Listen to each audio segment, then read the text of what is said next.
सायरा आज अपने बगीचे में फूलों को पानी दे रही थी और गुनगुना रही थी। उसके पास ही उसकी दीदी एक बुक पढ़ रही थी और घूम रही थी। तभी सायरा बोली, देखो दीदी, ये कैसा पत्थर है। दीदी ने पत्थर की ओर देखा और बोली, रुको रुको सायरा, ये पत्थर नहीं है, यह तो कछुआ है। कछुआ ऐसा होता है, पर इसके पैर कहाँ हैं? देखो, हमारी आवाज सुनकर यह डर गया है और उसने अपने आप को कवच के अंदर छुपा लिया है। ये देखो, मैं दिखाती हूँ। इतना कहकर सायरा और दीदी कछुए के पास बैठ गई और दीदी ने कछुए को पुश किया और बोला, उठो कछुआ भैया, चलो चलो, डरो मत, हम तुम्हें कुछ नहीं कहेंगे। यह सुनकर कछुआ दौड़ने लगा। सायरा खड़ी होकर उछलने लगी और बोली, अरे वाह, यह तो टर्टल है, कितना अच्छा चलता है। फिर दीदी भी मुस्कुराई। फिर सायरा ने दीदी से कहा, क्या टर्टल को भी डर लगता है? आपने अभी कहा कि यह हमसे डरकर कवच में छुप गया था। हाँ सायरा। टर्टल ने पीछे मुड़कर सायरा की ओर देखा और सायरा बोली, दीदी देखो देखो, टर्टल मुझे देख रहा है।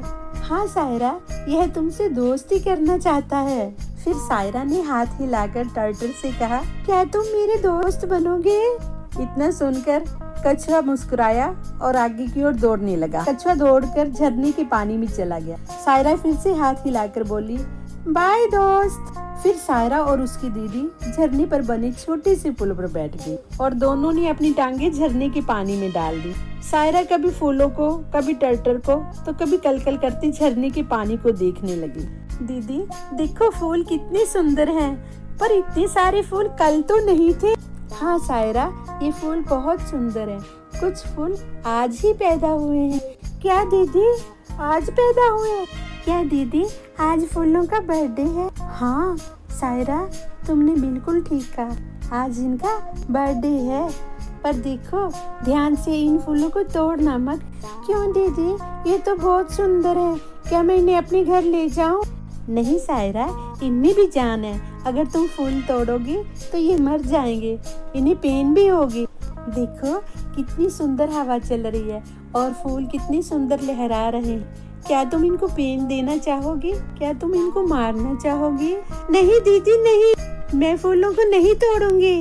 फिर थोड़ी देर में सायरा भागकर झरने के पानी में गई। उसने देखा कि वहाँ एक लाल पत्थर चमक रहा है। वह उसे उठाने लगी। जैसे ही सायरा ने उस पत्थर को उठाया, आराम से नीचे गिर गई और रोने लगी। ओहो, दीदी मुझे चोट लग गई। दीदी भागकर सायरा के पीछे गई। ध्यान से सायरा, देखो चोट लग गई। दीदी ने जल्दी से सायरा को उठाया और उसने देखा कि सायरा के हाथ में चोट लगी है। फिर दीदी ने झरने के पानी से सायरा का हाथ धोया। दीदी, पेन गायब हो गई, मेरी तो चोट ठीक हो गई। दीदी, यह पानी तो मैजिकल है, इस पानी ने तो मेरी चोट ठीक कर दी। हाँ, यह तो जादू हो गया, तुम्हारा तो हाथ बिल्कुल ठीक हो गया, मैंने तो ध्यान ही नहीं दिया, यह पानी तो मैजिकल है। फिर कुछ रंग बिरंगी तितलियां सायरा और दीदी के पास आई और चारों तरफ घूमने लगी। सायरा तितलियों को देखकर उछलने लगी और खुशी से बोलने लगी, वाओ, कितनी सारी रंग बिरंगी तितलियां। फिर दीदी बोली, कहो तितली रानी, तुम क्या कहना चाहती हो? उनमें से एक सुंदर सी तितली सायरा की तरफ बढ़ी और बोली, सायरा, तुम्हारे हाथ में जो लाल रंग का पत्थर है वो हमारा है। यह यहीं कहीं हमसे गिर गया था, बहुत दिनों से हम इसे ढूंढ रहे थे। सायरा ने अपने हाथ में पकड़े लाल रंग के चमकीले पत्थर को देखा और अपना हाथ तितली की तरफ बढ़ा दिया।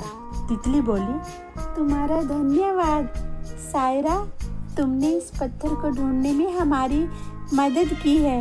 यह कहकर सारी तितलियां उड़ती हुई झरने के अंदर पानी में गायब हो गई।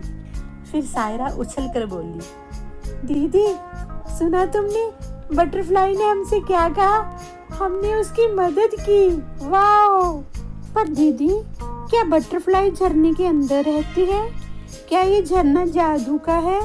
यह तो मैं भी सोच रही हूँ, ये झरना जादू का है, चलो इसके अंदर चलते हैं। इतने में सायरा की मम्मी ने आवाज लगाई, इधर आओ बच्चों, चलो अंदर, घर पर बहुत देर से बगीचे में खेल रहे हो।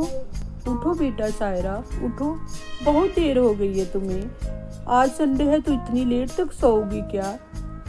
सायरा जो अपने बेड पर सोई हुई थी उसने आंखें खोली और देखा मैं तो बेड पर हूँ। झरना कहाँ है, तितलियाँ कहाँ हैं?